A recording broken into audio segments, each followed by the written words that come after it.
On est ici pour accueillir quelqu'un d'exceptionnel, quand même. Moi, je le qualifierais d'exceptionnel dans son parcours. Du moins, c'est un visionnaire de la santé durable et pionnier de la recherche sur l'obésité. Dr Jean-Pierre Després est une figure incontournable dans le domaine de la prévention des maladies chroniques. C'est un professeur au département de kinésiologie de l'Université Laval, directeur scientifique de VITAM. C'est le centre de recherche en santé durable et co-titulaire d'une chaire de recherche unique en son genre. Il consacre sa carrière à une mission claire, soit transformer notre rapport à la santé.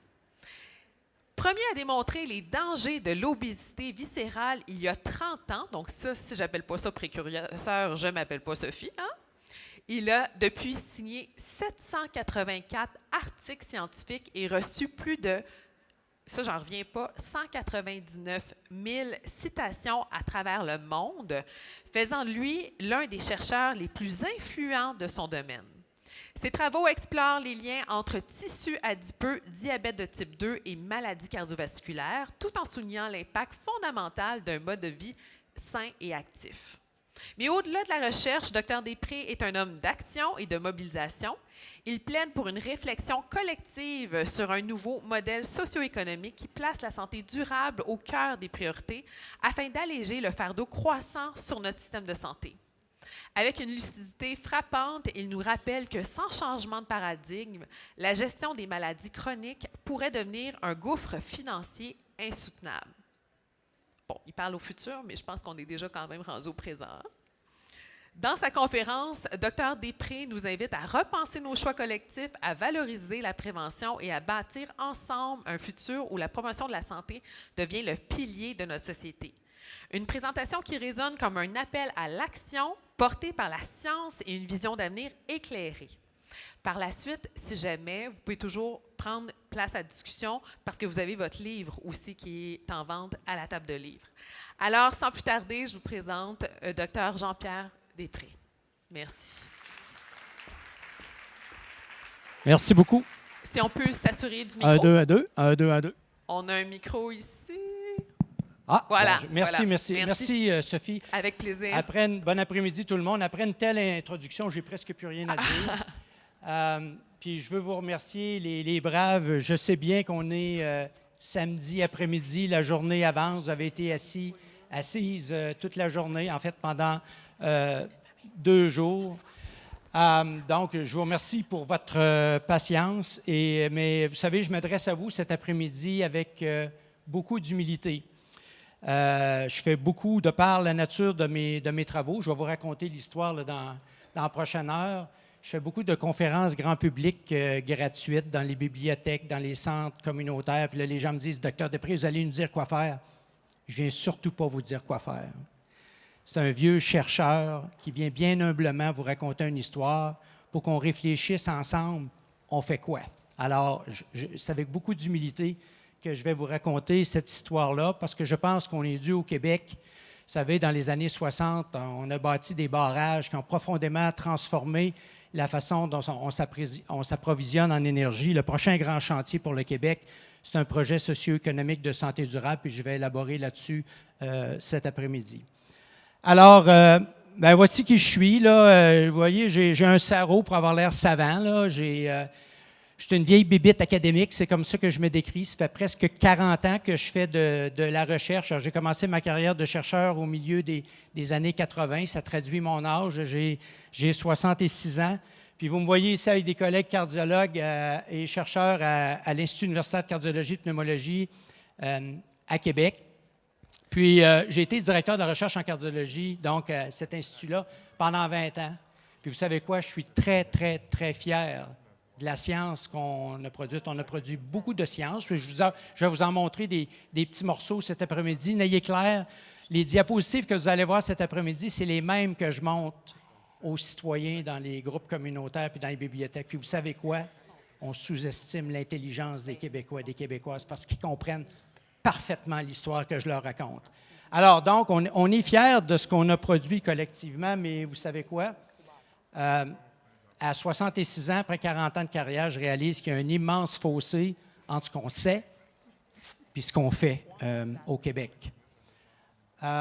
la vision traditionnelle de la santé, puis on peut être fier de ça en passant. Vous allez voir des chiffres qui vous montrent qu'on peut être très, très fier. On parle souvent contre notre système de services de santé, bien, les urgences sont pleines, etc., etc., mais on peut être fier au Québec, on donne un accès universel à toute la population. Vous allez voir que ça a des conséquences très, très positives. Mais la vision traditionnelle de la prestation de services de santé au Québec, c'est qu'on est malade, on va à l'hôpital, on se fait soigner, puis on retrouve la santé.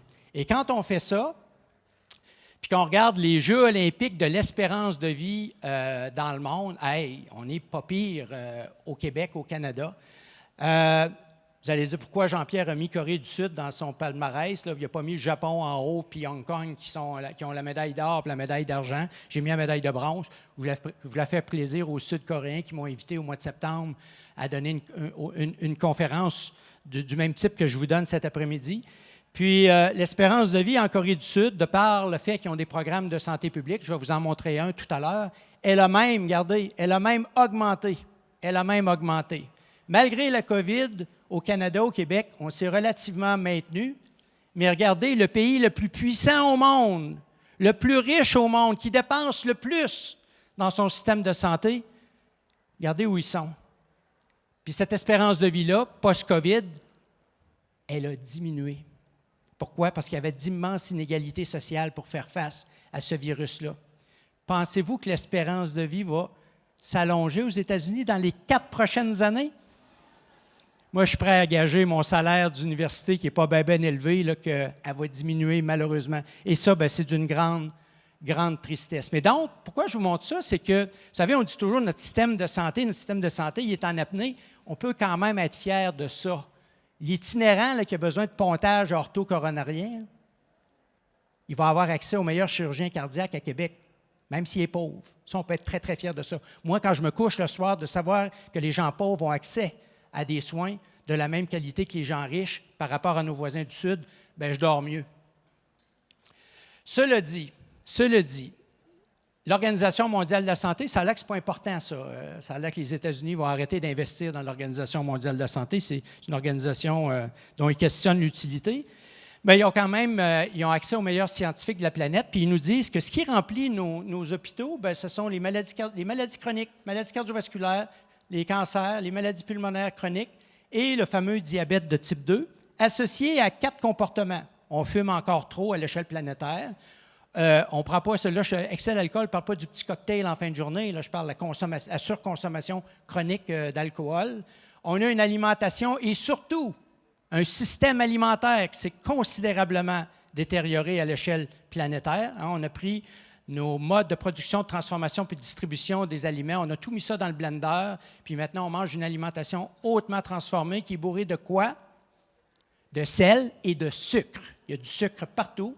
Et la planète est de plus en plus sédentaire.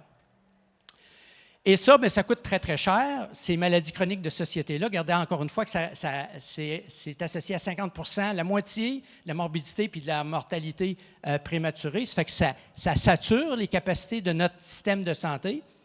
Et le ministre Girard disait dans son annonce budgétaire au mois de mars qu'on était rendu à 62 milliards.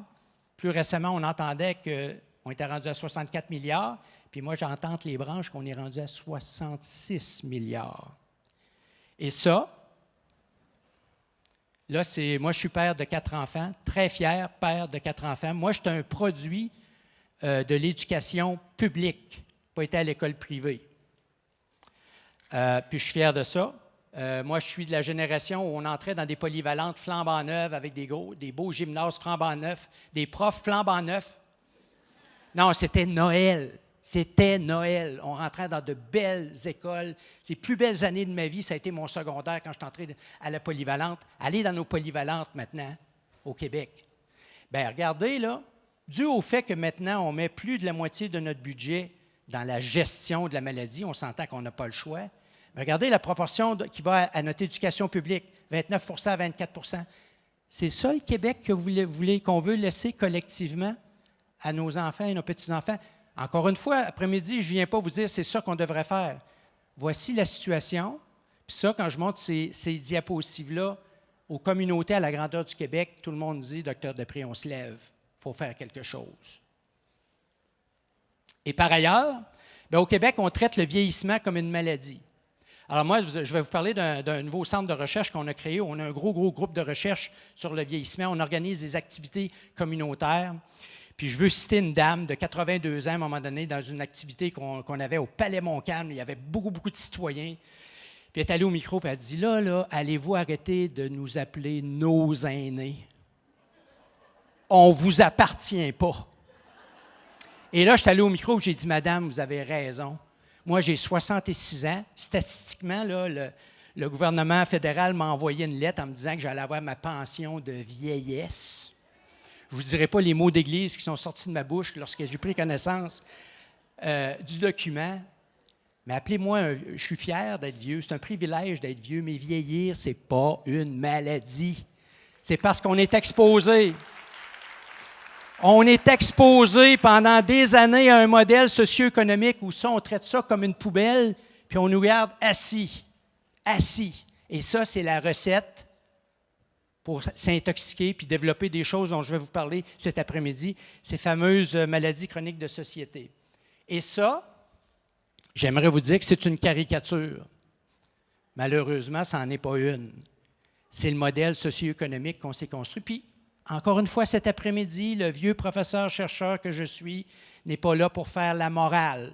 Surtout pas. Ce n'est pas ça que les Québécois ont besoin, les Québécoises ont besoin d'entendre. Mais on a besoin de réfléchir collectivement. C'est tout ça qu'on veut. Moi, si c'est ça que le Québec veut, je vais respecter démocratiquement le choix des Québécoises et des Québécois, mais je peux vous dire une chose, ce que j'entends jusqu'à ce jour, c'est pas ça. Là, je vais vous emmener chez nos voisins du Sud. Ils sont capables du meilleur et du pire. Le pire, bien, vous savez c'est quoi? Vous connaissez la principale cause de mortalité infantile aux États-Unis? Mort par arme à feu. Les enfants aux États-Unis, la première cause de mortalité, c'est par arme à feu. Est-ce qu'on accepterait ça au Québec? Je pense pas, hein? Bon. Alors, vous voyez, ils sont capables du meilleur et du pire. Mais le meilleur, ils ont les meilleurs scientifiques. Là, je vous présente un bon ami à moi qui a été le président de l'American Heart Association, l'organisation de cardiologie la plus influente au monde, de Dr. Donald Lloyd Jones. Il est à Chicago. Et là, il vient d'être nommé, là. Il m'a appris qu'il va être le nouveau directeur de la fameuse étude de Boston-Framingham. La fameuse étude, là, on étudie les facteurs de risque. Ils vont avoir un cardiologue-chercheur extrêmement compétent. Et lui, l'American Heart Association, en 2010, on dit, là, on combat les maladies cardiovasculaires, hein, c'est notre mission première, mais on veut se donner une nouvelle planification stratégique pour dire, OK, vous savez, c'est une expression qui est bien à la mode, c'est quoi notre nord? C'est quoi notre vrai nord? Bien, imaginez, un groupe d'experts ont dit, on déplace le focus d'une organisation de cardiologie. Notre but premier, ce n'est pas de combattre les maladies cardiovasculaires. Vous allez dire, c'est bien surprenant ça. Non, c'est de faire la promotion de la santé cardiovasculaire. Ça, c'est une révolution tranquille. Et elle vient de nos voisins du Sud. Alors, vous allez dire, Jean-Pierre, il y a un fossé entre ce qu'ils proposent et ce qui va être fait. Vous avez parfaitement raison, mais vous comprenez que les meilleurs scientifiques ont compris. Bon. Là, j'arrive dans des diapos qui sont très importantes. Alors, maintenant, pour dire, on fait la promotion de la santé cardiovasculaire et on dit, bien là, il faut la définir. On la définit sur la base de quoi? Alors, on va la définir sur, premièrement, ce que les médecins mesurent, ce qu'on a appris là, sur les bancs d'école, sur les facs de médecine. Si tu veux prévenir les maladies cardiovasculaires, bien, fais attention à ton cholestérol, fais attention à ta tension artérielle, puis il ne faut pas que tu fasses de diabète. Il faut que la biologie soit normale. Mais la révolution là-dedans, c'est qu'ils ont défini la santé cardiovasculaire sur la base aussi de comportement. Bien, il ne faut pas fumer, on ne s'en surprend pas. Je vais revenir sur l'IMC tantôt parce qu'ils ont pris ça faute de mieux, là, parce que évidemment, on est rendu ailleurs. Gardez à l'esprit que ça date de 15 ans. Mais on a mis aussi niveau d'activité physique. Pour être en santé cardiovasculaire, il faut faire 150 minutes d'activité physique par semaine. Oh, c'est nouveau, ça. On n'est pas dans les recommandations pour prévenir, pour la définir, la santé cardiovasculaire. C'est différent. Et il faut avoir un indice de qualité nutritionnelle, puis là, on ne parle pas de protéines, de glucides puis de lipides. Une alimentation globalement de bonne qualité basée sur les aliments qu'on consomme fréquemment ou rarement. Et évidemment, il ne faut pas avoir de signes cliniques de maladies cardiovasculaires. Première question que j'ai pour vous, quand on regarde les bases de données, que ce soit aux États-Unis, au Canada, en Asie, partout dans le monde, quel est le pourcentage de la population qui rencontre tous ces critères-là? Est-ce que c'est 5 10 15 Aux États-Unis, c'est 1 0,1 une personne sur 1000. OK? Puis au Canada, c'est en bas de 1 puis c'est la même chose au Québec, c'est en bas de 1 Mais ça, c'est la perfection, on s'entend. C'est important, là. Là, je ne viens pas ici cet après-midi vous démoraliser, là. C'est la perfection. Mais la perfection, donc, elle est très rare. Il y a très peu de gens qui sont en santé cardiovasculaire optimale. Je me rappellerai toujours quand j'avais présenté ces résultats-là dans un colloque à Londres, en Angleterre, il y a des journalistes qui sont venus essayer de me planter en disant « Voyons, c'est n'importe quoi, docteur Després, que c'est juste 1 de la population qui est en santé cardiovasculaire. » J'ai dit « Non, regardez pas ça de cette façon-là. Regardez l'état de votre population, que ce soit au UK, en Angleterre ou au Canada. Ça veut donc dire on n'est pas si pire. Ça veut dire que si on déplaçait un petit peu, si on se rapprochait de la santé cardiovasculaire, on aurait un impact en santé publique absolument spectaculaire. Ah, OK, c'est comme ça qu'il faut voir ça. Et là, c'est un des scoops que je vous présente cet après-midi. Alors ça, il y en a plein d'études comme ça dans la littérature. Ça, c'est une étude américaine, ARIC. Vous voyez, vous avez presque 13 000 participants qui ont été suivis pendant 20 ans. Et la petite boîte ici que vous voyez en bas, là, ça, c'est l'incidence de maladies cardiovasculaires dans le suivi de 20 ans. La boîte ici où il y a plus faible taux, c'est ceux qui ont 6 des 7 critères de santé cardiovasculaire. Ils ont presque tout bon. Vous allez me dire, Jean-Pierre, pourquoi pas 7 sur 7? Il y aurait juste 10 sujets dans la boîte. Ça ne sera pas assez. Il y en a tellement peu. Et là, ce que vous voyez ici, nombre de facteurs biologiques idéaux. Alors là, vous voyez le risque augmenter, puis ça, encore une fois, en médecine, on sait ça depuis 40-50 ans. Si votre cholestérol est plus élevé, si vous faites de l'hypertension et si vous faites du diabète, bien, vous voyez, votre risque est augmenté de 10 fois. Bon, ça, on sait ça depuis 40 ans. Mais ce qui est spectaculaire, vraiment spectaculaire dans cette diapositive-là, regardez les groupes ici où tout est beau au niveau de la biologie. Ils ne font pas de cholestérol, ils ne font pas d'hypertension, ils ne font pas de diabète. Si les comportements ne sont pas idéaux, le risque est aussi augmenté de 10 fois. Et regardez la combinaison spectaculaire. Si votre biologie est un peu détériorée, puis les médecins qui sont présents ici vous diraient, on a beaucoup de patients, donc un petit peu de cholestérol, un petit peu de tension artérielle, prédiabétique, mais qu'en plus, les comportements ne sont pas idéaux. Regardez le risque exploser. On ne fait pas de génomique, là, on ne fait pas de biologie moléculaire, rien de compliqué, là. Ils ont appelé ça en anglais le Simple Seven, ces critères-là. Donc, et ça, quand j'enseigne aux résidents, aux étudiants en maîtrise, doctorat, je leur dis, gardez ça, encadrez ça, puis mettez ça au-dessus de votre bureau, afin de prévenir de façon optimale les maladies cardiovasculaires. On peut enlever ça, puis mettre maladies chroniques sociétales. Il est aussi important de cibler les facteurs de risque comportementaux que les facteurs de risque biologiques. Je sais très bien que cet après-midi, ici, dans cette salle, je défonce des grandes portes ouvertes. Vous êtes convaincus de l'importance du mode de vie. Mais est-ce que notre ministère de la Santé fait que systématiquement le mode de vie est mesuré de façon standardisée lorsque vous allez voir votre médecin de famille, à moins d'avoir des crinqués, comme j'en ai entendu, là, qui y croient? Non, on ne le fait pas. Et donc, simplement vous dire aussi, je n'aurai pas le temps d'aller là-dedans cet après-midi, parce que j'ai beaucoup de choses à vous dire, qu'on a rajouté le sommeil aussi. Alors maintenant, le Simple Seven, si vous suivez cette littérature-là, on a rajouté le sommeil. Puis ça, c'est une dimension qui est un petit peu oubliée. On en a parlé un petit peu aujourd'hui avec, entre autres, là, quand on a eu l'exposé sur la ménopause qui disait que ça perturbait le sommeil. Mais tout ce qui perturbe le sommeil, c'est très, très important. Ça prend un sommeil de qualité. Ça fait partie des éléments qui font qu'on a un style de vie compatible avec la santé. Bon. La prochaine diapositive, il y en a multiples versions, encore une fois, d'organisations de santé publique qui vous montrent ce que je vous expliquais tout à l'heure. Alors, quand on regarde ce qui affecte la trajectoire de vie en santé ou malade d'une personne, le système de soins, là, au niveau épidémiologique, ça explique à peu près 20 de la trajectoire de vie en santé ou malade. C'est important, encore une fois, quand on est malade, qu'on a des conditions qui nécessitent d'être traitées, qu'on soit traité. Mais ce qui détermine ce qui va vous arriver dans votre vie, c'est des éléments de votre vie, des facteurs socio-économiques. Puis ça, c'est l'éléphant dans la pièce en passant. On n'en a pas beaucoup parlé lors de ce colloque-là. Il y a d'immenses inégalités sociales en matière d'accès. Vous savez, moi, quand je paye mes tomates à l'épicerie, je pense aux gens qui arrivent, puis quand ils viennent pour payer leurs tomates, là, puis ils ont le choix entre ça et les paquets de cigarettes. Ils achètent le paquet de cigarettes, puis ce n'est pas un jugement que je pose. Ils sont tellement dépendants là, de la maudite nicotine qu'ils vont acheter les cigarettes plutôt que de se payer les tomates. On a des enjeux, des inégalités sociales en matière de santé qu'on a besoin d'adresser également. Et environnement, mode de vie, pas besoin de vous dire aussi, si vous vivez dans des environnements où vous marchez sur le bord d'un boulevard urbain, puis vous respirez de la boucane, vous vivez dans un environnement où il y a la pollution de l'air, des sols, de l'eau, bien évidemment, ce n'est pas compatible avec la santé. Donc, encore une fois, vous voyez qu'il y a beaucoup de facteurs socio-économiques qui vont affecter le devenir, les trajectoires de vie en santé ou malade des Québécois, des Québécoises. Et donc, moi, j'entends beaucoup « Ah, la prévention, c'est important. » Bien oui, c'est important, mais on fait quoi? Mais encore, on fait quoi? Hein? Et il y a un grand débat là-dedans. Là, je suis très candide avec vous autres, c'est ce que je vis, moi, là, parce que moi, je ne suis pas un expert de santé publique. Mais là, après avoir parlé à des milliers et des milliers de Québécois et de Québécoises, puis d'avoir exactement la même conversation, parce que c'est une conversation que je vais avoir avec vous autres cet après-midi, je peux vous dire que les Québécois et Québécoises, ils comprennent. Là. Ils comprennent que c'est bien beau, les approches populationnelles, puis travailler sur les environnements, mais quand ils vont voir leur médecin, ils aimeraient ça aussi qu'on mesure ce qu'on appelle, ce que je vais vous parler cet après-midi, les signes vitaux du mode de vie. Donc, c'est pas la prévention, c'est pas dire on va travailler au niveau des environnements permissifs. Non, non, il faut travailler. La prévention, ça peut se faire aussi en service de santé de proximité. Et donc, ce n'est pas un ou l'autre, c'est les deux ensemble.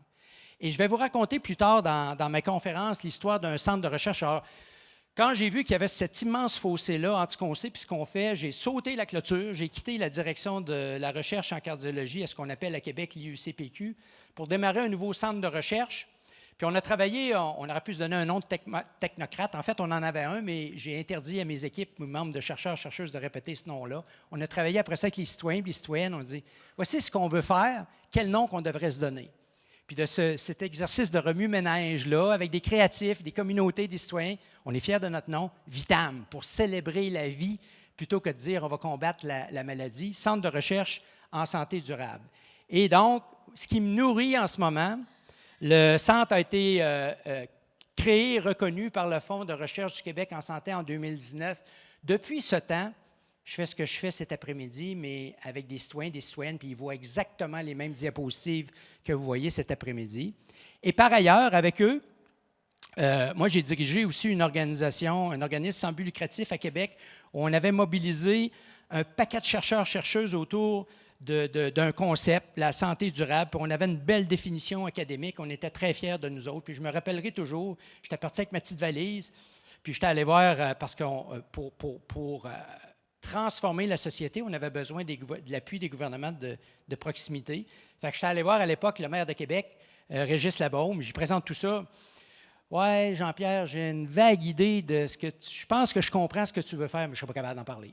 Fait que je suis reparti avec ma petite valise, puis j'ai dit, on va travailler avec nos communautés, les citoyens, puis on va essayer de démocratiser ça. Qu'est-ce que c'est la santé durable? Puis on est fiers, parce qu'elle vient des citoyens, elle vient des communautés, des collectivités.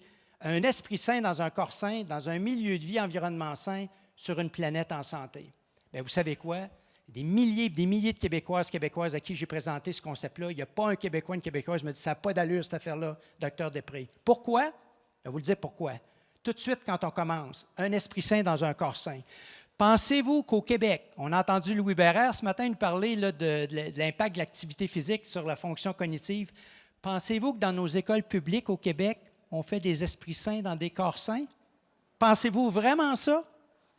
Il n'y a pas, encore une fois, un Québécois, une Québécoise qui m'a dit « ça n'a pas d'allure, votre histoire, Dr. Després ». Au Québec, on fait des têtes pleines dans des corps qu'on garde inactifs, de futurs malades, parce qu'on les bourre de médicaments. Alors qu'un enfant qui est hyperactif, largement, c'est un enfant qui est en forme. Avez-vous déjà entendu parler de l'histoire d'Alex Harvey? Pas pire, Alex Harvey, pas pire athlète. Il a réussi un peu dans la vie. Son père, Pierre Harvey, s'il était ici sur le podium, il vous dirait « ça n'avait aucune allure, c'était un enfant hyperactif. » Trouble d'attention. Qu'est-ce que Pierre Harvey a fait, pensez-vous? Il l'a fait brûler du gaz. Regardez ce que ça a donné. Alors, quand suite à ces entretiens-là avec la population, mais j'ai dit ça n'a pas d'allure, là, il faut, puis COVID aidant, je me suis dit, je vais mettre du temps de côté, parce qu'évidemment, mon travail de chercheur me garde un petit peu occupé. En fait, j'ai 4 enfants, puis ils disent, papa, ta job, on ne ferait jamais ça, là. Vous êtes un peu crackpot.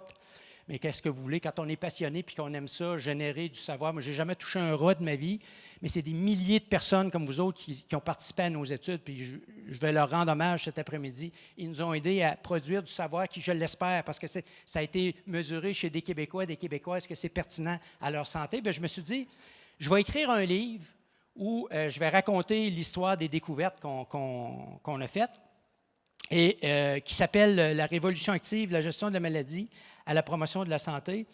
Je ne suis pas gêné de vous en parler parce que je ne retire aucune redevance de la vente de ce livre-là. C'est un cadeau que je fais à la population québécoise. Ça a été écrit pour niveau secondaire 3. Oh, vous n'avez pas besoin de m'applaudir. Vous êtes bien gentil de le faire, là. Mais c'est par principe, comprenez. On ne se met pas riche à vendre des livres au Québec, là, mais ce n'est pas grave. Le principe, c'était non. Saviez-vous que, je vous raconte avec beaucoup d'humilité, comme je le fais cet après-midi, l'histoire de nos découvertes, je me fie à votre intelligence. Je me fie à votre intelligence. Fait que c'est une bouteille comme ça que j'ai lancée à la mer. J'avais un comité de lecture aussi de gens qui n'avaient pas de diplôme de cégep ni d'université parce que je voulais être certain, j'ai écrit ça au niveau secondaire 3, que tout le monde allait comprendre. Puis il n'y a rien qui me fait plus plaisir. Moi, je suis un gentleman farmer. Fait que mes voisins, c'est des cultivateurs. Puis on jase du livre ensemble. C'est-tu le fun un peu? Ils comprennent, c'est pas compliqué. C'est pas compliqué. Et ce que j'explique dans le livre, c'est qu'il y a 4 signes vitaux. Ça, c'est les résultats de nos travaux de recherche. Je vais élaborer là-dessus dans quelques minutes. Il y a 4 signes vitaux, au-delà du cholestérol, de la tension artérielle, du diabète, ce qu'un médecin doit faire. Il y a 4 signes vitaux du mode de vie auxquels on doit faire attention. Je vais vous parler du fameux tour de taille. Je vais vous parler de la condition cardio-respiratoire, êtes-vous en forme ou pas. Je vais vous parler de la qualité de l'alimentation pour un nul comme moi, qui n'a pas le temps de compter ses calories, mais il y a des choses très, très simples qu'on peut faire pour démystifier finalement une alimentation qui est incompatible avec la santé, puis une alimentation qui est plus compatible avec la santé, puis le fléau du siècle, l'inactivité physique. Alors, avec ces 4 signes vitaux-là, j'élabore là-dessus dans le livre. Et donc, je vais y aller avec la première notion. Alors, quand je vous disais qu'il y a un énorme fossé entre ce qu'on sait et ce qu'on fait, moi, j'ai étudié, ça a été gentiment mentionné par Sophie tout à l'heure, ma maîtrise, mon doctorat, j'ai étudié le lien entre l'obésité et des enjeux de santé, puis je me suis dit, mon Dieu Seigneur, la façon dont on mesure l'obésité, puis ça remonte loin, là, ça fait 40 ans, c'est du gros n'importe quoi. On y va maintenant. On se lance avec quelques notions par rapport à l'obésité. Alors, quand on vous dit, là, à l'échelle planétaire, les gens ont des maladies chroniques parce qu'ils sont gros, ça, c'est vrai. Mais c'est basé sur l'IMC, puis là, on parle à l'échelle de la population. Alors, être très, très mince, ça veut dire souvent parce que tu es âgé, que tu es frêle, tu n'as plus de masse musculaire. Alors là, le risque de mortalité augmente.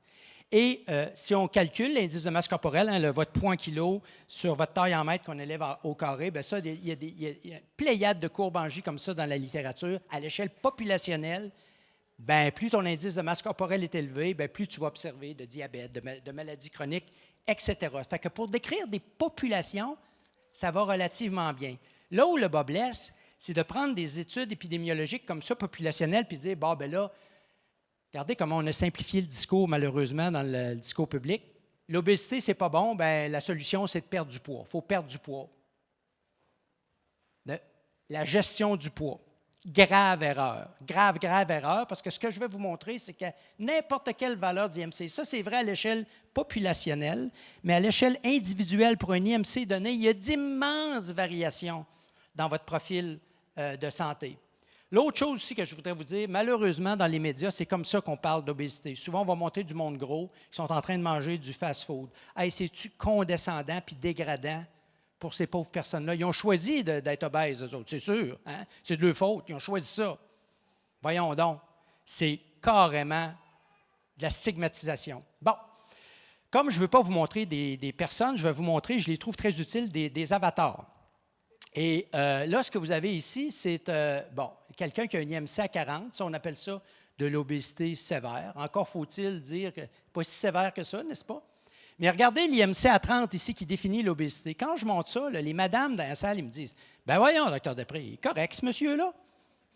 C'est un beau bonhomme. » Mais le point que je suis en train de vous faire, c'est que c'est ça, on est rendu là. Ça, c'est la moyenne. C'est la moyenne de la population. C'est la moyenne. Alors, on ne va pas dire à la moyenne de la population, « Ben, t'es malade. » Ben voyons, c'est du gros n'importe quoi. Puis regardez la personne ici, entre 25 et 30, le surpoids. C'est la même chose quand on dit surpoids. Là. Surpoids, vous allez voir, là, c'est un mot qui va disparaître de la littérature scientifique et médicale. Parce qu'une fois qu'on regarde ces deux personnes-là ici, là, entre 25 et 30, là, moi j'ai fait un petit calcul, Regardez, c'est 58 des adultes au Canada qui sont en surpoids ou en obésité modérée. Voyons donc, ce n'est pas 58 des Québécois, des Canadiens qui sont malades, c'est n'importe quoi. Alors moi, je suis très inconfortable avec cette sursimplification où on dit que l'obésité, c'est une maladie puis il faut perdre du poids. C'est du gros n'importe quoi de dire ça. Et là, quelque chose qui a vraiment changé ma vie, ça, il est devenu mon ami, un ami personnel depuis, le docteur Yuji Matsuzawa, c'est un spécialiste de médecine interne. Lui, en 1983, il a été le premier au monde à utiliser la tomographie axiale. On fait des scans. C'est un peu comme si on vous sciait en deux, puis on est capable de voir l'intérieur de l'abdomen. Et je me rappellerai toujours, je finissais mon doctorat à l'époque, je vois ces images-là. Il documentait pour la première fois, c'était de l'anecdote, là, il y avait peut-être une couple de douzaines de patients. C'était un échantillon de convenance, on appelle ça. Ce n'était pas véritablement une étude populationnelle. Mais ce qui montrait pour la première fois, regardez les différences spectaculaires dans la façon avec laquelle on accumule la graisse. Alors ici, cette personne-là là, a beaucoup de la graisse sous-cutanée, okay, sous la peau, qu'on peut pincer avec nos doigts. Alors que ça, ici, c'est un bedon dur, là. La bedaine est bien dure, mais ce n'est pas parce que les muscles abdominaux sont hypertrophiés, c'est parce que la cavité abdominale est bourrée de graisse. Et il a été le premier au monde à dire, ce patient-là, il est pas mal malade.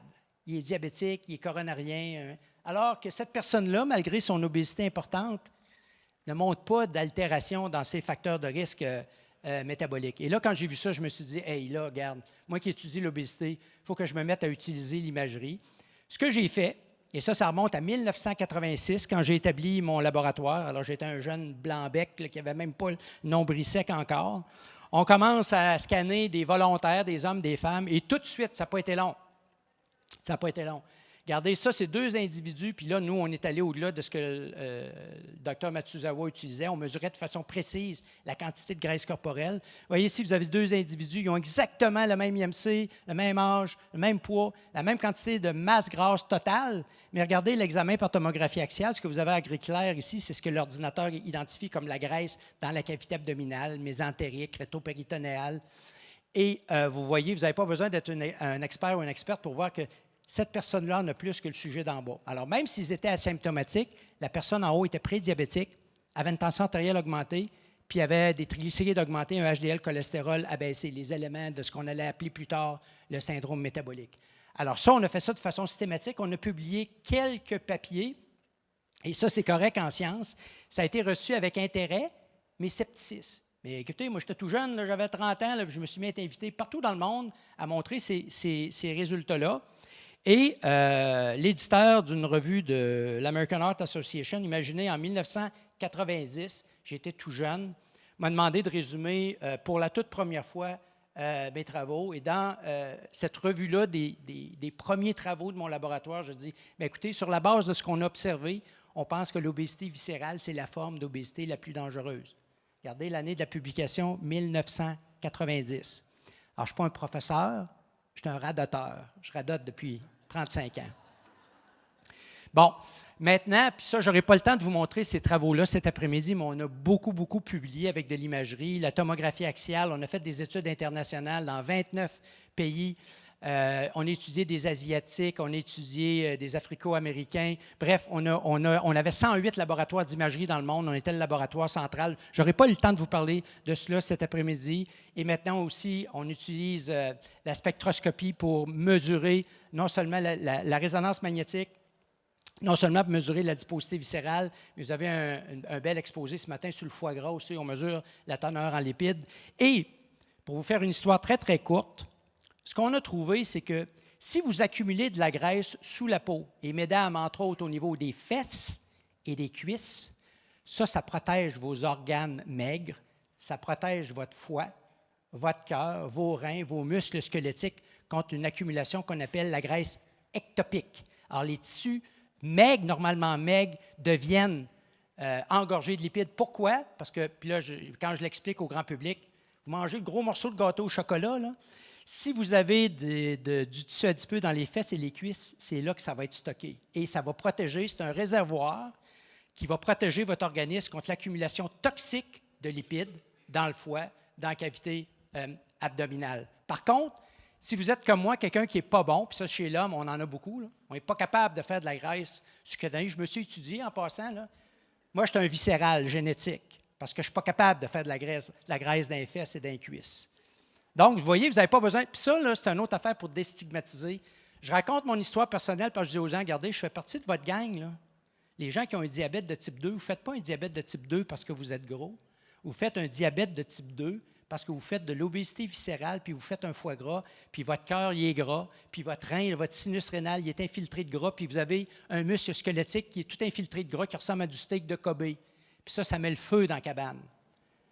Mais vous savez quoi? Comment ça se fait que les gens me disent, Dr. Després, comment ça se fait que personne ne nous parle de ça? Comment ça se fait que la santé publique ne nous parle pas de ça? Qu'on parle d'obésité qui est un fléau, comprenez? On n'est plus dans le poids santé, là. On est gardé, ça dépend où l'excès d'énergie est stocké. Donc, ça, c'est juste une diapo. Plusieurs années plus tard, alors, la même revue que le Dr. Lloyd Jones de l'American Heart Association m'a demandé de résumer mes travaux beaucoup d'années plus tard, en 2012. Alors, le laboratoire, très rapidement, je m'excuse, c'est en anglais. On s'est beaucoup intéressé aussi aux facteurs génétiques. Il y a des concentrations familiales. Alors, les cliniciennes, les cliniciens, quand vous voyez le garçon qui est rendu à 45 ans, puis vous avez vu le père, là, si le grand-père il était viscéral, bien, le garçon va souvent être viscéral. Puis il y a des familles de subcutanés, puis il y a des familles de viscéraux. Donc, il y a des concentrations familiales. Mais ce n'est pas parce que vous avez une susceptibilité génétique à accumuler de la graisse, soit sous la peau ou dans la cavité abdominale comme moi, qu'on ne peut pas rien faire. Je peux vous dire que le bonhomme qui vous parle l'après-midi, il s'organise pour le brûler, son gras. C'est ça la recette, je vais vous le montrer tantôt. C'est pas compliqué. Quand les gens comprennent ça, bien, c'est un bon incitatif. On s'est intéressé beaucoup aussi aux facteurs du mode de vie. Je n'ai pas le temps d'entrer là-dedans. Je vais vous montrer une couple de diapos tantôt sur les propriétés de l'activité physique, de l'exercice, recalibrage de la qualité nutritionnelle globale. Et on a décrit, puis je n'ai pas le temps de vous parler de ça cet après-midi, mais on a développé des nouveaux tests pour mesurer des marqueurs sanguins.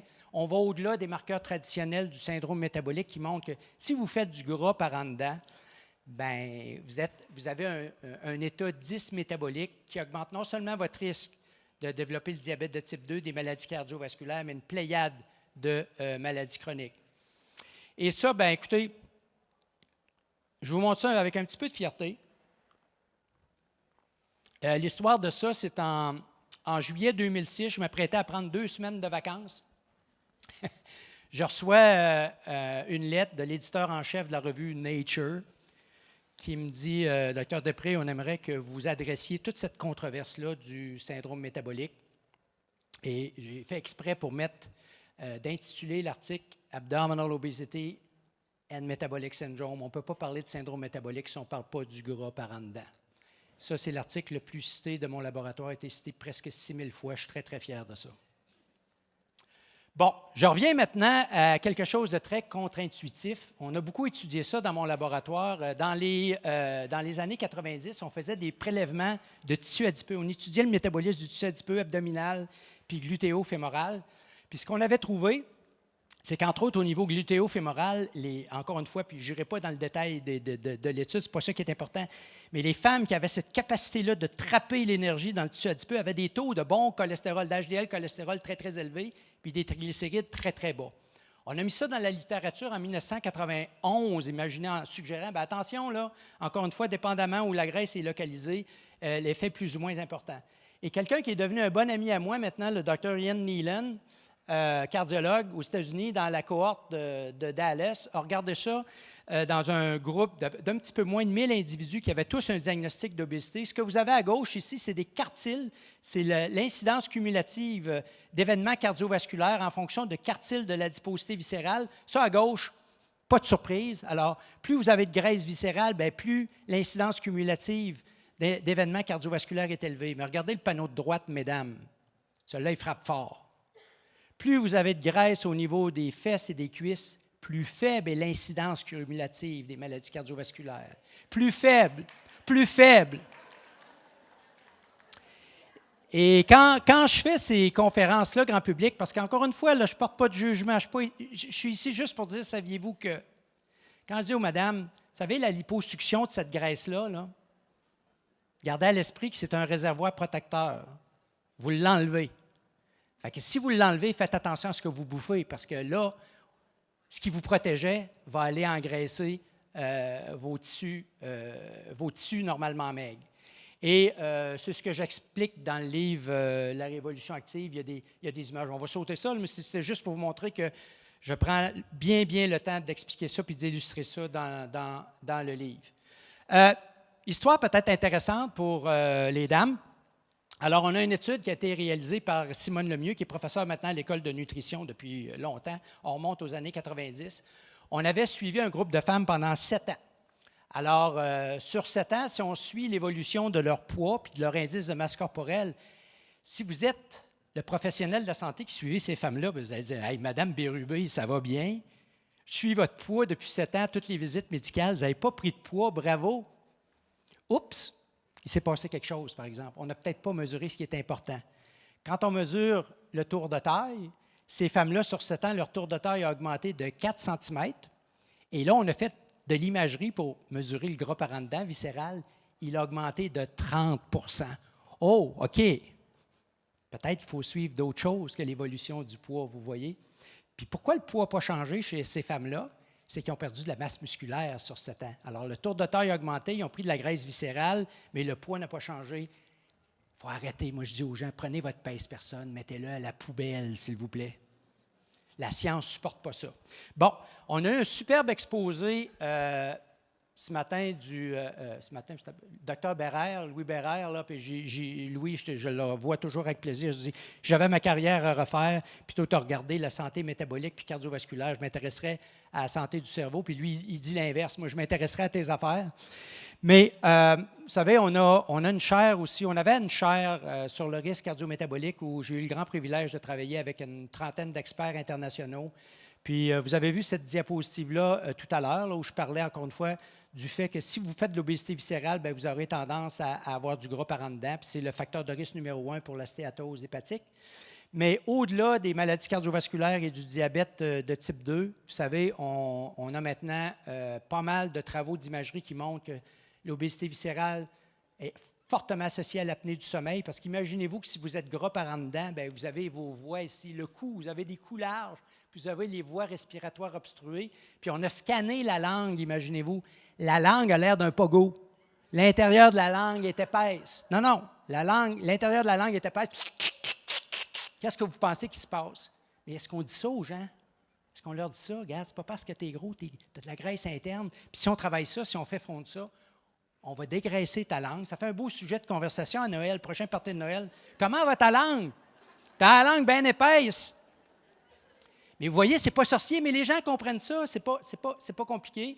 Et Louis a fait un exposé superbe où on a maintenant pas mal de données morphologiques qui montrent que si tu fais de l'obésité viscérale, au fil du temps, tu as des altérations morphologiques au niveau du cerveau, puis des changements dans la pléiade d'indicateurs cognitifs. Ce n'est pas mon domaine, mais la littérature commence à être pas mal robuste là-dedans. Puis je dis souvent aux gens, vous savez, après-midi, là, si je tombe, je fais un infarctus, vous allez tout prendre vos cellulaires 9 à 1, puis on va m'envoyer, puis je vais peut-être me ramasser à l'Institut de cardiologie, puis là, ils vont me passer un cathéter, ils vont dire « Jean-Pierre, tu as une coupe de coronaire de boucher, on va t'étirer ça, ballon, on va mettre des tuteurs. » Puis pour ça, je vais dire « Hey, doc, symptôme est parti. » Mais si je tombe et je fais un accident vasculaire cérébral, je ne serai peut-être plus là, par exemple, pour dire aux gens « On a-tu un projet de société ensemble? » Je suis bien plus préoccupé par ça que par ça. Puis vous pouvez vous dire que quand j'en parle aux gens, les gens allument aussi. Quel genre de vieillesse vous voulez avoir? Vous voulez être encore capable de reconnaître vos petits-enfants, de reconnaître votre blonde puis dire que vous l'aimez. Là, on tombe dans des affaires qui viennent pas mal chercher les gens, pas mal plus que la santé cardiovasculaire. Maintenant, au niveau de la santé publique, on est rendu 9 millions au Québec. On a 1 million de personnes qui vivent avec le diabète de type 2 ou qui sont sur le bord de le développer. 1 million de personnes. Puis ça, je l'ai toujours dit à moult reprises à nos autorités de santé publique, il faut faire quelque chose pour ces gens-là. Ces gens-là, là, si on mesure les indicateurs du mode de vie, on est capable de considérablement améliorer leur santé. Puis en plus, il y en a là-dedans qu'on peut sortir du diabète de type 2, science à l'appui. Puis ceux qui sont prédiabétiques, on peut les empêcher de développer le diabète de type 2. Alors maintenant, je vais élaborer sur ces signes vitaux du mode de vie. Alors dans le livre, je parle de de l'obésité abdominale, du tour de taille, conditions cardio-respiratoires, qualité nutritionnelle et activité physique. On y va maintenant pour l'obésité abdominale. Alors, en 1994, encore une fois, votre vieux radateur cet après-midi, dans une revue de cardiologie américaine, on dit « Tour de taille, c'est supérieur à l'IMC pour identifier la présence d'anomalies métaboliques. » La plus grosse étude qui supporte, parce qu'il y a eu plein d'études maintenant qui ont confirmé qu'on avait raison de proposer la mesure du tour de taille, elle nous vient de la fameuse clinique Mayo aux États-Unis. Je vous amène tout de suite sur le résultat. 650 000 personnes suivies pendant... On s'entend que la taille d'échantillon n'est pas pire, hein, ça a de l'allure. Et ce que vous avez ici, regardez, vous avez différentes catégories d'IMC. On va en prendre une qui est tout à fait normale, OK? On va prendre 22,5 à 25. Ah bien là, vous allez au ciel. C'est le fameux poids santé, n'est-ce pas? 22,5 à 25. Mais ce que vous avez là, c'est des augmentations de 5 cm de tour de taille dans chacun des groupes. Puis comme l'échantillon est tellement gros, bien, il y a plus de 10 000 personnes pour chaque petit point que vous avez là. Ça fait que statistiquement, c'est très, très robuste. Gardez la relation parfaitement linéaire chez des gens qui ont le présumément poids santé entre un tour de taille plus élevé puis la mortalité. Puis c'est pareil dans toutes les catégories d'IMC. Ça, quand je montre ça à des médecins, je dis, si vous arrêtez à l'IMC, vous faites du gros n'importe quoi. Vous faites du gros n'importe quoi. Puis il n'y a rien qui me fait plus plaisir quand un médecin m'appelle « Hey, je me suis fait engueuler par ma patiente, je n'ai pas mesuré son tour de taille. » Mais si tu n'as pas le temps de le mesurer, demande à l'infirmière ou quelqu'un dans l'équipe à la GMF de mesurer le tour de taille parce que c'est un signe vital extrêmement important. Et ça fait 30 ans qu'on le répète au Québec. C'est de la science québécoise. Elle vient du Québec. Je suis allé souvent en Corée du Sud, à Séoul. Ça, c'est le docteur Sulim, qui est directeur d'un centre de recherche là-bas. C'est un médecin interniste spécialiste qui a été formé à Harvard. Et la dernière fois, je l'ai dit tantôt que j'y suis allé, c'était au mois de septembre. Et eux autres, en Corée du Sud, ils ont des données sur plus de 23 millions de Sud-Coréens adultes. Puis qu'est-ce que vous pensez qu'ils trouvent en Corée du Sud? Indépendamment de l'IMC, plus le tour de taille est élevé, plus les Sud-Coréens sont malades, plus ils meurent. Made in Québec, utilisé en Corée du Sud, mais pas au Québec. Pas au Québec. L'Institut national de la santé publique a publié des résultats il y a quelques années en nous disant qu'en 30 ans, sur la base de l'évolution du tour de taille, parce qu'ils ont quand même des statistiques là-dessus, l'obésité abdominale avait doublé en 30 ans au Québec. Je me rappelle, on avait fait une entrevue, un article dans Le Devoir, puis ça s'est arrêté là. Alors, moi, quand je présente ça aux gens, aux citoyens, je leur dis « Qu'est-ce que vous en pensez? » Bien, tout le monde lève la main, dit « Qu'est-ce qu'on attend pour avoir une campagne nationale où, premièrement, on ne parle plus d'obésité, on ne stigmatise plus les gens, la catégorie surpoids disparaît parce que c'est du gros n'importe quoi. Puis on dit aux gens, c'est comme votre tension artérielle, il faut connaître son chiffre. Puis je vais revenir tantôt sur des détails, mais on a besoin d'une campagne nationale. Et quand on dit, là vraiment, je vais m'impatienter un petit peu, mes excuses, quand on dit mesurer le tour de taille, c'est compliqué. Un instant. On a fait une étude aussi où on avait envoyé une vidéo dans le temps, ça traduit mon âge, on avait envoyé une cassette, là. Que voulez-vous, je suis vieux.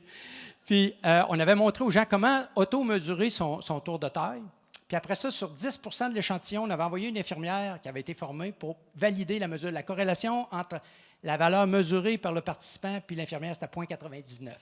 Arrêtez de nous dire qu'on n'est pas capable de mesurer le tour de taille. Puis dans le livre, c'est expliqué, alors comment auto-mesurer son tour de taille le matin devant le miroir dans la salle de bain. Alors, c'est tout expliqué, c'est très, très simple à faire, mais c'est sûr que si on mesure ça n'importe comment, on va mesurer du gros n'importe quoi, mais c'est vraiment pas compliqué. Ça nous amène maintenant à, vous savez, ce débat-là, est-ce que l'obésité, c'est une maladie ou pas? Il y a 2 ans, on m'a contacté, la revue anglaise de Lancet voulait monter un comité international d'experts pour adresser cette question-là, est-ce que l'obésité, c'est une maladie ou pas? On m'a demandé de faire une présentation. Il y avait 2 camps. On déchirait les 56 experts, les premières réunions qu'on a eues, on déchirait notre linge. Pas compliqué. Il y en avait 50 qui disaient l'obésité, ça doit être une maladie. Puis, sur la base de ce que je viens de vous dire, c'est que moi, je faisais partie du 50 qui disaient que ce n'est pas toujours une maladie. Ça dépend où la graisse est localisée, etc. Donc, on m'a demandé de faire une présentation où j'ai montré les résultats. Puis là, on s'est dit, OK, on a besoin de redéfinir ce que c'est. Et à ma grande satisfaction, on vient de publier, il n'y a pas longtemps, une nouvelle définition, l'obésité clinique où là, on dit, bien, au-delà de l'IMC, il faut mesurer le tour de taille. C'est un IMC accompagné d'un tour de taille élevé et 18 critères, 18 pathologies, conditions, désordres d'organes, dysfonctions, qui définissent carrément un sous-groupe de patients, on appelait ça obésité clinique, et là, ils sont malades, ils souffrent, ils ont besoin d'être soignés. Ça, c'est définitivement une maladie. Puis un sous-groupe qu'on a appelé obésité préclinique, où là, les gens ont un tour de taille élevé, mais n'ont pas nécessairement des atteintes à leurs organes, systèmes, et dont le risque va plus ou moins être important. Alors, on a enfin fait consensus là-dessus. Et je dois vous dire, à ma grande satisfaction, j'ai arrêté de travailler pendant une semaine pratiquement. J'ai été obligé d'annuler plein de rendez-vous parce qu'on a eu une grosse demande. Et je suis assez satisfait de la couverture médiatique qu'on a eue. Ça nous a permis de dire, regardez, arrêtons de stigmatiser les gens. Les gens ont besoin d'autre chose que des leçons de morale. Puis on a besoin de porter un diagnostic clair sur cette condition-là, puis outiller les patients. Puis vous savez quoi? Je reviens encore une fois au livre. Il y a des milliers de bouteilles qui me reviennent, puis les gens disent on comprend, là, on comprend. Maintenant, il faut qu'on se donne les moyens ensemble d'élaborer un programme politique non partisan. C'est pas je ne parle pas d'un parti politique, c'est un véritable programme politique, une politique publique qui va faire qu'on va fabriquer la santé au Québec. Maintenant, la condition cardio-respiratoire, et il est décédé l'année dernière, je l'aimais beaucoup, c'est un grand ami personnel, on ne peut plus dire ça maintenant pape, là, parce que me semble que c'est presque péjoratif un petit peu. Mais en tout cas, le grand gourou de la condition cardio-respiratoire, je vous le présente, si vous ne l'aviez jamais vu, c'est Steve Blair. Alors, Steve Blair, c'est un chercheur épidémiologiste qui, à la Cooper Clinic à Dallas, avait accès à une base de données de presque 14 000 participants qui se faisaient évaluer pour leur profil de santé, mais où on faisait un test d'effort. Et on était capable d'identifier ceux sur le test d'effort qui faisaient la moins bonne performance. Là, on ne parle pas de gens qui ont des symptômes à l'effort d'ischémie, simplement le 20 de cette cohorte-là qui était le moins en forme. Bien, quand il a regardé sur un suivi de 8 ans, les hommes et les femmes, le 20 qui étaient le moins en forme, par rapport à ceux qui étaient en forme, regardez le risque de maladie coronarienne. Il n'est pas augmenté de 2-3 fois comme avec le cholestérol, l'hypertension, le diabète. Il est augmenté de 8 à 9 fois. Et ça a été publié dans le Journal de l'Association médicale américaine en 1989. Ça a eu l'effet d'une bombe. Il y a eu du scepticisme aussi. Alors là, il y a une pléiade d'études. Si vous faites un PubMed là-dessus, une revue de littérature, vous allez voir, il y en a plein d'études. Mais on va vous sauver du temps. L'American Heart Association est capable, je vous l'ai dit tantôt, du meilleur et du pire. J'ai fait partie du groupe d'experts où on a révisé cette littérature-là. On a publié ça dans le numéro de décembre 2016 de Circulation où on dit, regardez, l'importance de mesurer la condition cardio-respiratoire en pratique clinique, c'est un signe vital. Alors, il y a toutes sortes de sous-analyses là-dedans qu'on vous montre qu'indépendamment de vos autres facteurs de risque, s'il y a une chose que vous voulez savoir qui va prédire votre trajectoire de vie en santé ou malade, c'est votre condition cardio-respiratoire. Là, je ne parle pas d'être un athlète comme Alex Harvey, mais vous ne voulez pas vous retrouver dans le 20 déconditionné. Parce que si vous êtes dans le 20 déconditionné, votre risque de maladie chronique n'est pas doublé, triplé. Il est augmenté de 8 à 9 fois, science à l'appui. Science à l'appui. Bon, là, je suis un papa, je m'excuse, je vais péter ma coche. Je vous l'ai dit tantôt qu'au Québec, on faisait des têtes pleines dans des corps inactifs et malades. Au Québec, par exemple, il y a une chose qu'on fait dans les écoles de façon systématique, puis les jeunes mamans, papa, tout ça, là, puis on a tout fait. Moi, je ne l'ai pas fait, je suis trop vieux, c'était pas de mon époque. Mais quand je dis, vos enfants, as-tu fait le test des bips? Là, tout le monde lève la main. Bien oui, on fait le test des bips. Puis là, je leur dis, vous savez, c'est un test terrain qui permet de mesurer la condition cardio-respiratoire de vos enfants, de vos adolescents. Pas pour les stigmatiser puis lui donner une note au bulletin, on s'en fiche de ça. Mais on serait capable de connaître l'évolution de la condition cardio-respiratoire de tous nos enfants adolescents au Québec. Qu'est-ce qu'on fait de ces données-là au Québec? On les met à la poubelle. Ministère de l'Éducation, Monsieur le ministre, est-ce qu'il est éthiquement acceptable de ne pas connaître, compte tenu de l'importance, c'est notre signe vital numéro 1, l'avenir du Québec en dépend. Comment se fait-il que collectivement, on n'exige pas, qu'on ne se lève pas et qu'on dise à notre ministre le test de condition cardio-respiratoire, pas pour stigmatiser les enfants, on se fiche de la valeur individuelle. Comment va notre Québec? Comment vont nos enfants, nos adolescents? Bien, je vous annonce qu'ils vont fort probablement pas bien, mais qu'on ne veut pas le savoir. Louis Bérère a donné un exposé spectaculaire plus tôt aujourd'hui qui vous a montré l'importance de l'activité physique vigoureuse pour protéger les fonctions cognitives. Au lieu de ça, dans nos écoles, on bourre nos enfants hyperactifs qui ont des corps conditionnés et qui ont le goût de bouger, on les bourre de pilules pour les calmer. Alors, j'espère que vous aurez retenu de cette partie-là de la conférence que ça, là, collectivement, on doit être... Puis je peux vous dire que la réponse est forte des papas et des mamans au Québec. La réponse est très forte. Moi, ce que je souhaite en ce moment, c'est qu'on en fasse une priorité. Nos politiciens, là, regardez, là, la condition cardio-respiratoire de nos enfants, on a besoin de la mesurer, puis de la suivre, puis de faire bouger nos enfants, pas juste ceux qui sont dans le sport études. Bon, maintenant, la qualité nutritionnelle. Moi, je travaille 60 heures par semaine. Hier soir, j'étais dans ma chambre en train de travailler. Et mes enfants disent « T'as donc bien une vie plate. » Ben non, j'aime... Jugez-moi pas, là, laissez-moi faire ma vie. Je bouge pareil toujours, mais mon point, c'est que je m'étais fait poser, il y a un cardiologue il y a 20 ans de Columbia University de New York qui m'avait appelé, il m'a dit « Docteur Després, en 2 minutes, comment je peux... Moi, j'ai pas de temps, là, comment je pourrais évaluer la qualité nutritionnelle comme un signe vital. » J'ai trouvé ça super intéressant comme question. Puis le fait d'être une vieille bébite académique, j'ai des amis partout dans le monde. J'ai beaucoup d'amis au Harvard School of Public Health, au département de nutrition aux États-Unis. Puis un de mes bons amis, là, je suis allé trop vite. Non, c'est bon. Oui, je suis allé trop vite. Attendez un petit peu. Bon. C'est le docteur Frank Yu, qui est directeur du département de nutrition là, au Harvard School of Public Health.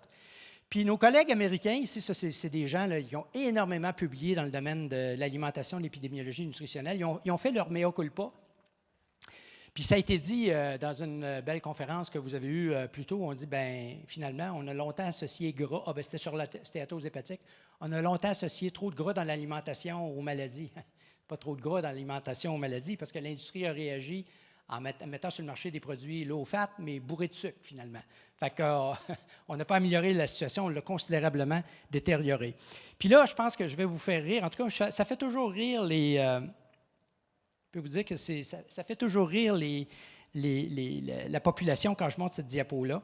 Là, c'est le docteur Dari Mozaffarian qui fait partie du groupe que je vous ai parlé tout à l'heure. Il a regardé deux cohortes d'infirmières, les 2 fameuses cohortes d'infirmières américaines du Harvard School of Public Health, puis une cohorte des professionnels de la santé.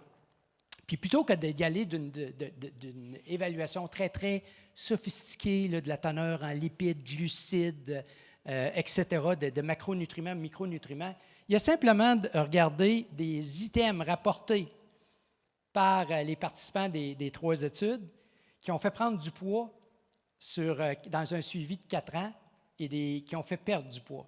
Et là, ça rigole dans la salle quand je montre ça. Parce qu'il n'y a pas de surprise. Les chips, mon Dieu, qu'on est donc surpris, ça fait prendre du poids. Les frites, les charcuteries, viande rouge, les sucreries de serre, la farine blanche, les boissons sucrées signalent très, très fort. Puis vous voyez, quand vous avez 3 barres qui s'en vont, c'est que les 3 études indépendantes montrent la même chose. Fait que c'est pas une erreur, là. Le signal est très, très fort. Et des systèmes qui sont neutres ou qui font perdre du poids, vous voyez, fromage, c'est neutre, le lait, c'est neutre, même le lait gras, là, c'est neutre.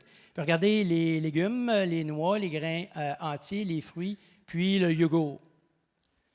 Quand je montre ça aux gens, regardez, moi, ce que je fais pour moi, le gars qui est très, très occupé, puis d'ailleurs, je vais vous montrer, je vous invite, ceux qui s'intéressent, Dr Mozaffarian, parce que lui, c'est son expertise. Non seulement il est cardiologue, mais expertise en épidémiologie nutritionnelle. Il dit, regardez, là, plutôt que d'arriver avec, puis toute cette histoire-là est racontée dans mon livre. Moi, je dis souvent aux gens, la règle du 50 %. Qu'est-ce que vous mangez beaucoup, fréquemment, qui n'est pas compatible avec la santé? Pouvez-vous couper ça de 50 %? Je vais vous donner un exemple. Quelqu'un qui me dit, moi, je bois une canette de liqueur à tous les jours. On peut-tu diminuer ça, en prendre 1 ou 2 jours? Ou si j'en prends 2 par jour, on peut-tu diminuer ça? Vous me laissez en boire? Oui, oui. On fait juste couper de 50 %.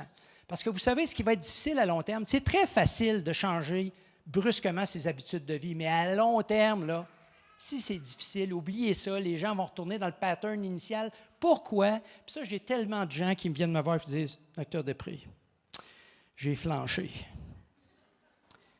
Je leur dis, « Tu sais quoi? Tu es une personne normale. arrête de te culpabiliser, tu es une personne normale, parce que le modèle socio-économique, on te bombarde de sucre, on te bombarde de malbouffe, puis c'est dangereux parfois d'aller prendre une marche. Il y en a qui se font frapper puis qui se font tuer à aller prendre une marche. Parce que, comprenez? Tu es normal. Ah oui, je suis normal, oui. C'est pour ça que des petits gestes, un petit peu moins de ceci, puis un petit peu plus de cela. Puis là, les collègues de Harvard School of Public Health ont fait des belles études qui montrent qu'on peut considérablement améliorer sa qualité nutritionnelle globale par de petits changements, encore une fois, un petit recalibrage dans ses habitudes alimentaires, mais basé sur des aliments. Puis ça, imaginez ce qu'on pourrait faire si on donnait des cours de cuisine à nos enfants pour qu'ils soient moins dépendants de tout ce qui s'achète qui est bourré de sel puis de sucre. Imaginez ce qu'on pourrait faire. Mais on attend quoi pour faire ça? On attend que tout le monde, on se lève, puis qu'on dise, on l'exige, parce qu'on vote. On l'exige. Levons-nous. Et il y a une petite image, je veux juste, parce que mon collègue Benoît Navarche, il était avec nous cet après-midi, il dirait, moi, on a fait des études où on ne voulait pas baisser les calories ingérées, on avait un groupe où on les faisait manger méditerranéen, puis l'autre groupe qui mangeait le même nombre de calories, l'alimentation normale. Mais quand tu servais méditerranéen, là, regardez ce que ça fait. Ici, vous avez 2 repas de 1100 calories, même teneur protéines, lipides, glucides. Puis regardez ici, ça, vous reconnaissez finalement burger, frites, puis le cola. Regardez, ça prend 2 assiettes. Ça prend 2 assiettes. Si vous mangez méditerranéen, gardez-moi le contenu de ces assiettes-là. Bien, souvent, dans les études du docteur Lamarche, là, justement, ceux qui mangeaient méditerranéen, pour manger le même nombre de calories puis pas perdre de poids, il fallait qu'ils se forcent à manger. Parce que moi, je dis souvent, moi, j'aime manger. Si vous voulez me mettre au régime, je ne suis plus votre ami. Mais ça, ce n'est pas une poubelle. Mais après, c'est votre choix, mais ça, ce n'est pas une poubelle. Vous allez voir que si vous enlevez le sucre de votre alimentation, premièrement, votre insuline, ça vous a été expliqué plus tôt, là, votre insuline va baisser considérablement. Puis là, vous allez vous rendre compte que les cravings la nuit, là, ils vont disparaître. Ils vont disparaître. Mais c'est parce qu'on est intoxiqué au sucre, et surtout nos enfants, nos adolescents. Alors là, on a parlé, vous voyez, la qualité nutritionnelle pour des nuls comme moi, puis je peux vous dire que ça marche. Et maintenant, l'activité physique. Bon, l'activité physique, j'étais un petit peu tanné d'entendre que l'exercice, ce n'est pas bon pour perdre du poids. Si tu veux perdre du poids, il faut que tu te mettes au régime. J'espère que vous avez compris après-midi qu'avant de se centrer sur la perte de poids, on veut se centrer sur retrouver la santé. Puis là, je vais vous montrer une belle étude. Encore une fois, être une vieille bébite académique, mais on a le grand bonheur de travailler des collègues d'Harvard, des collègues de l'Université Cambridge en Angleterre. Vous avez vu une étude épique qui vous a été présentée plus tôt aujourd'hui. Là. Bien, ça, c'est nos amis de Cambridge, Nick Warham et Katie Ka. Alors ça, c'est une cohorte qui suit dans le comté de Norfolk, dans le nord-est de Cambridge, la forêt de Robin Hood. Là. Et c'est une population qui suit depuis maintenant très, très longtemps. Et dans l'analyse que je vais vous montrer, là, on parle de 10 000 hommes et femmes, 45 à 79 ans, fait qu'il y a beaucoup, beaucoup de femmes, incidemment, qui sont péri- ou post-ménopausées, n'est-ce pas, dans cette cohorte-là. Et ils ont été suivis pendant presque 11 ans, puis la prévalence de l'obésité abdominale, syndrome métabolique, c'est plus de 30 %. Fait que c'est une cohorte, finalement, qui nous ressemble beaucoup au Québec. Vous allez voir, je m'en vais avec mon histoire. Bon. Alors là, l'intérêt des collègues de Cambridge, c'est qu'ils ont développé un questionnaire standardisé pour mesurer la quantité d'activité physique. Questionnaire qui est validé, qu'on utilise beaucoup, nous, dans notre laboratoire. Et ça permet donc de classifier les hommes et les femmes de inactifs à actifs, d'accord? On va commencer par les inactifs. Les barres noires que vous voyez là, ça, ce sont les hommes et les femmes, OK, qui ont de l'obésité abdominale, ils ont des tours de taille élevés, puis ils ont les éléments du syndrome métabolique. Et ça fait 15 ans qu'on sait ça maintenant. Si vous avez de l'obésité abdominale, syndrome métabolique, vous êtes inactif. Par rapport à ceux qui n'ont pas de syndrome métabolique, bien, vous voyez, chez l'homme, le risque est augmenté de 50 %, chez la femme, 100 %. Un syndrome métabolique chez une femme inactive, parce que ce n'est pas normal pour une femme d'avoir de l'obésité abdominale. Celle-là de l'obésité abdominale est encore relativement plus à risque, d'accord? Mais regardez ce qui est beau. Regardez les hommes et les femmes qui sont actives, qui ont de l'obésité abdominale, qui ont les éléments du syndrome métabolique, mais qui sont actifs. Regardez, le taux d'événement coronarien il est inférieur de 50 %. Morale de cette histoire. Monsieur Tondreau, qui a un bedon dur, il vient voir, hey, je vous écoute, je vais marcher avec mon chien, je vais marcher avec ma blonde. tous les soirs, je ne sais pas ce qui se passe, je ne perds pas du bedon. Lâchez pas, M. Tondreau. Vous avez réduit votre risque de maladie coronarienne de 50 %, même si vous ne perdez pas de poids. Mais vous savez quoi, M. Tondreau, il va perdre la bédaine pareil. Mais même s'il n'en perd pas, science à l'appui. Ça, là, mettez ça dans votre boîte à outils. Ça démystifie la notion. Lâchez le poids. Lâchez le poids. Donc, l'activité physique a un effet important sur notre santé, même en absence de perte de poids. Ça, c'est un message très, très important à communiquer. Puis j'aurais des histoires d'horreur à vous raconter là-dessus, parce qu'évidemment, je vais dans des communautés, puis là, il y a des groupes de femmes, de marcheuses, des mamies, là, qui me disent « Hey, Dr. Després, on marchait, là, puis on ne perdait pas de poids. » Puis je ne vous dirai pas qui nous a dit « Bien là, je vous l'avais dit, si vous voulez perdre du poids, il faut vous mettre au régime, l'exercice, c'est bon rien. » Bravo, mon champion. C'est parce que tu as oublié de lui dire qu'ils réduisent le risque là, de maladie coronarienne de 50 %. Donc, et ça, dans un contexte où la population vieillit, on va avoir de plus en plus de gens comme moi, j'ai 66 ans, puis vous pouvez me traiter de vieux. Pas de problème, c'est pas du tout une maladie. Je reviens là-dessus, on traite le vieillissement comme une maladie. Pourquoi? Parce qu'au Québec, on a des gens qui avancent, qui ont été exposés. On va juste aller dans les arénas là, le samedi matin, aller voir les papas là, qui ont 45 à 50 ans, là. Allez les voir, ce qu'ils font le samedi matin. Je peux vous dire que la poutine, c'est un item extrêmement populaire. Puis ce n'est pas un jugement que je porte. Ce n'est pas un jugement. C'est juste qu'il faut peut-être réfléchir collectivement à ce qu'on peut faire pour fabriquer la maladie plutôt que la santé. Je veux juste vous montrer une couple d'images. On a fait beaucoup d'études, je vous le dis, d'études volontaires. Je vous montre un de nos hommes ici qui avait une obésité viscérale carabinée. Il n'était pas nécessairement très, très gros. Vous voyez, un IMC à 33, là, c'est obésité classe 1. Vous voyez, un an plus tard, là, comme dirait Roger Brulotte, « Bonsoir, elle est partie. » Il n'y en a plus. Son profil est complètement normalisé, mais regardez son IMC, il est à 31 kg par mètre carré. Tu as un diagnostic d'obésité? Non, tout est beau, tout est normalisé. Lâchez le poids, lâchez l'IMC. On a fait ici avec le docteur Éric Larose, qui est cardiologue et hémodynamicien chez nous, chez 100 patients diabétiques de type 2 qui avaient eu des pontages orthocoronariens. Alors, on s'entend, on a des patients qui étaient malades, diabète de type 2. Ça, c'est un de nos participants. Il a perdu beaucoup de graisse viscérale. Il n'a pas perdu de poids. Je vais maintenant vous montrer, je pourrais vous montrer son foie, mais je vais vous montrer son cœur parce que c'est ça qui intéresse le docteur Larose. Ça, c'est la graisse qui enveloppait son cœur, la graisse épipéricardique mesurée par imagerie. Même chose, regardez, vous n'avez pas besoin d'être un expert ou un expert. Ce patient-là, il n'a pas perdu de poids. Fait que si vous suivez son poids, vous allez dire, voyons, le patient ne nous écoute pas. Non, non, c'est parce qu'on l'a mesuré. Il faisait son 160 minutes d'activité physique modérée vigoureuse à toutes les semaines pendant 1 an. C'est un formidable succès, mais il n'a pas perdu de poids. On a entendu avec bonheur notre ministre des Services de santé. Hein, je fais la petite nuance entre ministre de la Santé, ministre des Services de santé, parce que le focus est sur les services de santé. Puis je le dis avec beaucoup de respect, hein.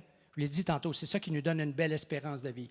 Il a dit, notre budget, c'est intenable. Oui, mais là, on fait quoi? Bien, laissez-moi vous proposer, dans la dernière partie de ma conférence, qu'on doit donner le pouvoir aux citoyens.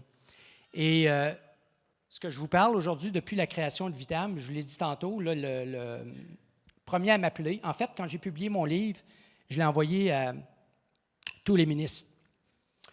J'ai eu une feuille photocopiée du secrétariat d'État, non signée. Donc, c'est une feuille où on accusait réception.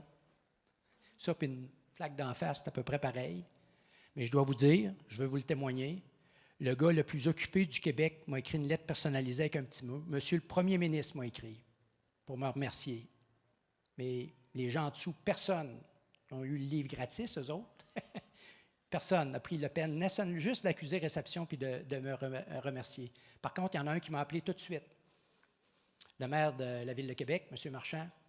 Docteur Després, qu'est-ce que je peux faire? Bien, vous savez, M. le maire, il y a des gens là, qui n'ont pas les moyens de payer 35 $ pour... J'ai dit que je ne recevais pas une scène de redevance, mais j'ai dit 35 $, là, la personne qui n'est même pas capable de faire son épicerie n'a pas les moyens d'acheter le livre. Il dit, d'accord. J'ai 28 bibliothèques dans la Ville de Québec. Il va être disponible partout à la grandeur de la Ville de Québec gratuitement. Et je le sais, il y en a plusieurs exemplaires qui sont en circulation partout. Et là, le mot s'est propagé. Et là, maintenant, il y a des MRC, il y a d'autres maires, d'autres mairesses qui font la même chose. Alors, c'est... Bien, Monsieur le maire m'a invité, on est allé à l'Organisation mondiale de la santé pour parler de ce que je vous parle là. Puis écoutez, là, à l'OMS, ils ont dit l'exercice de démocratie en santé auquel vous êtes en train de vous livrer au Québec, c'est unique. Là, on va tisser des liens avec l'Organisation mondiale de la santé par rapport à cette démarche-là. Monsieur le maire a organisé le 3 décembre dernier un colloque sur la santé durable où on a invité, on a un partenariat avec des villes comme Lausanne, Nantes.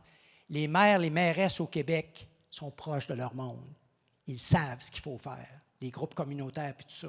Il y a bien des élus municipaux qui me disent hey, « la recette du pain tranché, on la connaît, mais les gouvernements supérieurs ne reconnaissent pas l'importance de ce qu'on fait sur le terrain. » Je vous demande une chose, parlez à vos élus municipaux. Moi, je sais que l'Union des municipalités du Québec, on est en discussion en ce moment. On a besoin de se lever collectivement. Imaginez si 150 maires-mairesses au Québec disent « c'est pas ça le Québec qu'on veut, on va travailler ensemble à fabriquer la santé, on va y arriver ». Ça, c'est le colloque, justement, qu'on a organisé le 3 décembre dernier. Je veux juste vous montrer des choses qui me font beaucoup de plaisir. Vous voyez, c'est l'Association québécoise des retraités au Montmartre, à Québec. Une salle pleine, là, il y avait 150 personnes. Puis j'ai dit, écoutez, on est tous vieux, je fais partie de votre gang. Qu'est-ce qu'on attend pour se lever?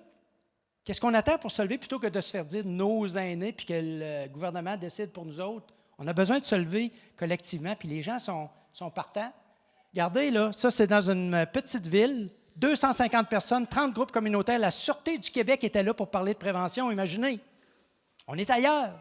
Les gens disent, on est étudié parfois, on nous analyse, mais on est consulté, mais on n'est jamais écouté, on n'est jamais impliqué.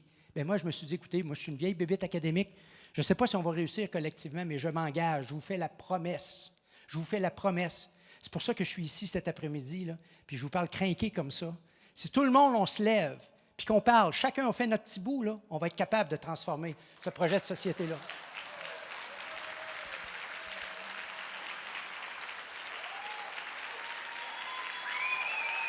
Vous êtes gentil.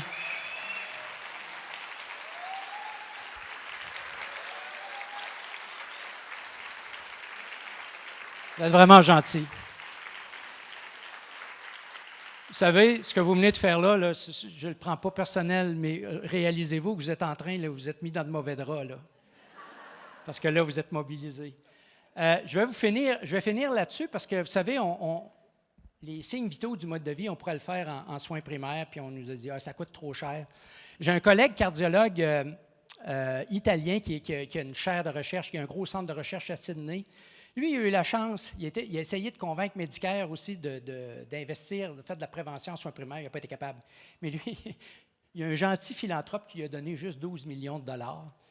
Puis il a dit, Luigi, il s'appelle Luigi Fontana, fais-le ton projet. Alors, ce qu'il a fait, il a pris 3 groupes de médecine familiale, 6 000 patients qui étaient vus, puis le système là-bas en Australie, c'est qu'ils ont des statistiques aussi sur chaque patient, les visites hospitalières, puis comment ça coûte, puis tout ça. Et donc, il a fait carrément, puis ça, on va sauter la diapo, c'est juste, moi, c'est une aide-mémoire pour moi. C'est encore une fois, on mesure les signes vitaux. Le docteur Fontana, c'est le tour de taille. Ça met exactement les choses que je vous ai parlé. On se connaît depuis longtemps, sauf qu'il a été capable de le faire en soins primaires. Regardez le scoop. Le scoop, là, c'est que ces 6 000 patients-là, là, ça, c'est durant 12 mois, là, avant qu'il fasse son projet, c'est le nombre de jours à l'hôpital. 2506.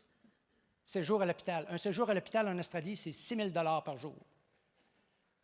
Réduction de 51 % de nombre de séjours à l'hôpital. Savez-vous combien ils ont sauvé chez ces 6 000 patients-là? 9 millions de dollars. 9 millions de dollars. C'est publié.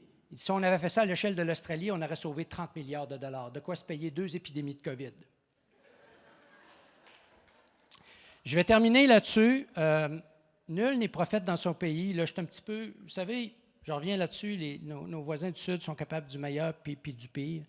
À défaut d'avoir été écouté au Québec, à l'American Heart Association, j'ai été beaucoup impliqué et ils m'ont fait l'hommage de m'accorder le Robert Levy Memorial Lecture. Robert Levy, c'est un ancien directeur des National Institute of Health qui est décédé, puis ils ont créé une conférence en son nom au début du millénaire.